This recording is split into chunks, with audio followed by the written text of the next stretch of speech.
And so our next question is on structural changes. And some of you felt like this was extremely important. Scheduling, flexibility, use of space, uh, teacher development.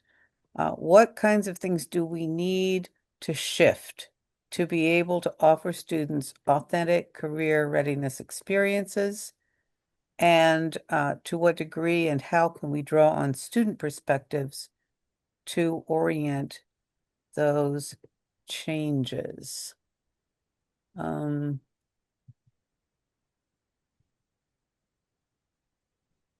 yeah, and there's some good things in the chat before we move on. Yeah. Um, Taylor mentioned both narrow with clear on and off ramps and technical skills, as well as broad, transferable, future-ready skills. Um, and Austin, few CTE concentrators actually pursue careers related to their study after high school. It's important to build a strong foundation that opens rather than closes doors. CTE programs should still integrate early college. So thank you. Thank you. That's very helpful.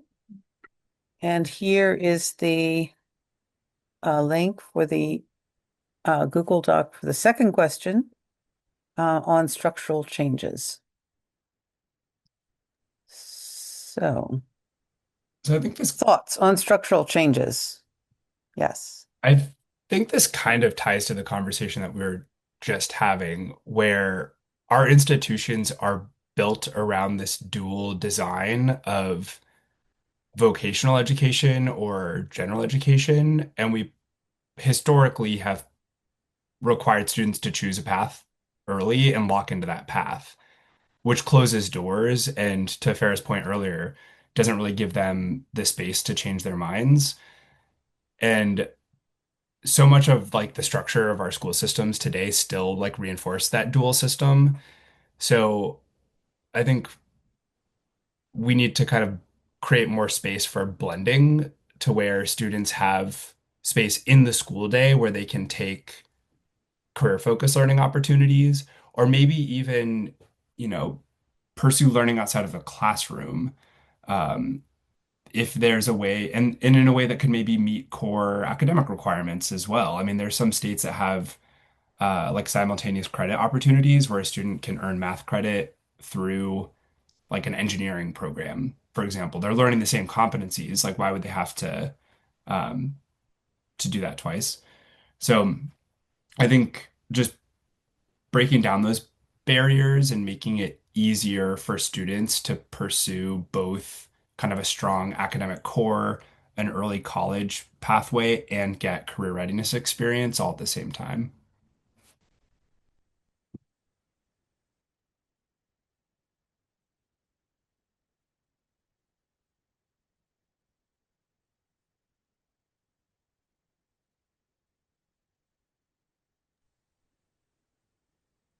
Um, I'll just add that I wonder how much this varies and who can control this across different districts and states and schools where sometimes the school has a lot of say in how they develop their master schedule and I think the one of the things you all shared in advance for this for today's meeting was a principal talking about the changes they made to their master schedule in high school. Um, and so I don't know how um, how different that is across each district, each school, in terms of who makes those decisions.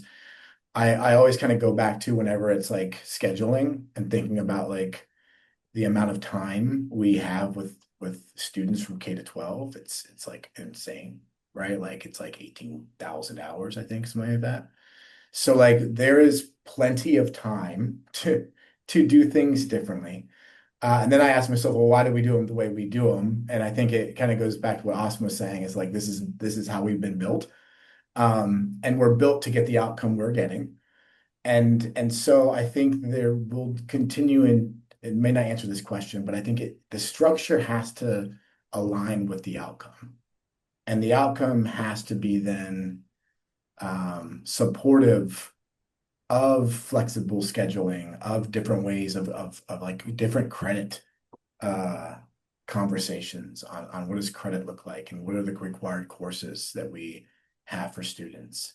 Um, what's required to graduate. I think like those are the conversations that would happen first, and then we would think about the structure that would support that. I think it's really hard to do it the other way around. I think you can. I just think that it probably is a bit more risky for those who are willing or who are going to try some changes, not sure if it's going to actually reach the outcome they're going to be held accountable to.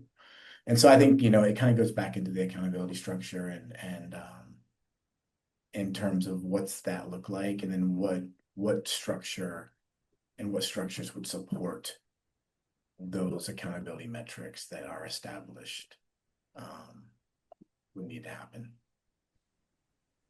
I, I think going back to the question of kind of the diversity of career pathways and options for young people, where I'm starting to land is I wonder if it's not kind of a wholesale approach, but what institutions need to be able to do is facilitate conversations with students for them to become stronger agents of their path in high school. So that if a student, so for example, in Philadelphia, one of the things that we offer is, and I hate the name, early release from school. So students can opt uh, if they have a job or if they have a different kind of academic enrichment or sports related matter, they can request for a shortened schedule during the day and they can depart school earlier in the day, but then attendance is taken wherever they're going and they have to report back. So it's treated as if it's a part of the school day, but it's not obviously delivered by the school district itself. And that's allowed us to populate some programs that we run around STEM because the students, instead of viewing it as additional, it feels like an extension of their day. And so there's higher level of participation in those programs. And I myself as a student was negotiated release from gym and argued that since I did ballet 7 days a week, 6 days a week, that I should get credit for that instead. And they allowed me to do that and allowed me to take an extra class to sub out for gym. So that was, I happened to be at a school district where they were willing to accommodate such things. But I could imagine a world where uh, if the schools were so oriented, you could really accommodate the unique interests of a young person. Because we're never going to have one company that can take all 140 students from a school. They could take one, but if that one student is able to secure that opportunity, a school could get organized to be able to accommodate that individual's objectives. I'm struggling with seeing how a whole school solution could exist. I feel like it's almost like it's an approach to solving a student's individual interests that may be necessitated.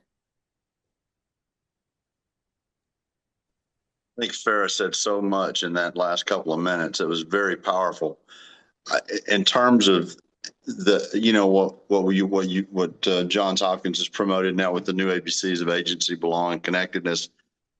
From my perspective and reflecting on even past years, changing structures, for the school experiences for the students and teachers and so forth, and then seeing great results. It tied in more with that, developing agency and belonging and connectedness than it did with attendance, behavior, and course credits.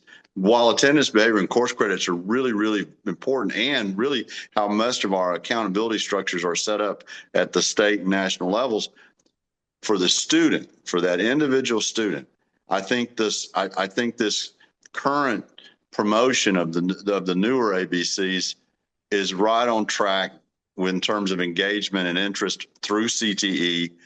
And so I do think there's some opportunity, and then being where it could be customizable, if the states allow it. I know in some states, funding is based on the programs provided and the delivery more so than the attendance of the child.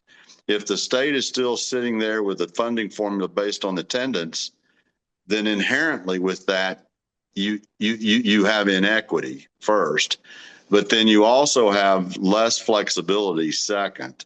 And so I do think it behooves states to really examine how their funding is centered, whether it's attendance based or, to use the term agency, or agency based. That would be I think, a move in the right direction. And some states are already there.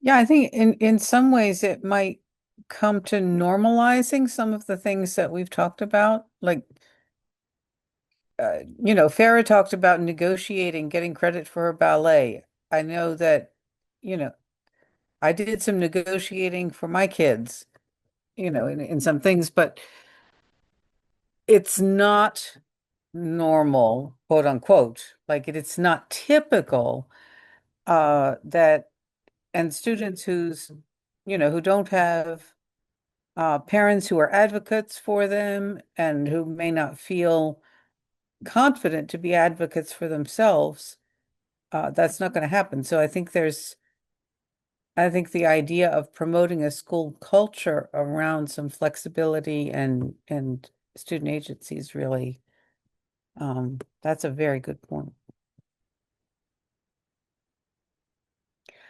Maybe one or two more comments, and as always, we have time pressing in upon us.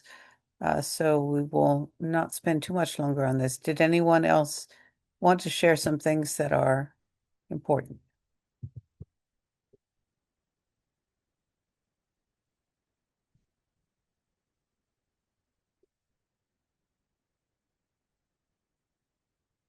I do think we should not fail to mention the need for professional development, whether for teachers, counselors, all the adults in the school. If you're going to change the school culture, you're going to have to provide the professional development to support that.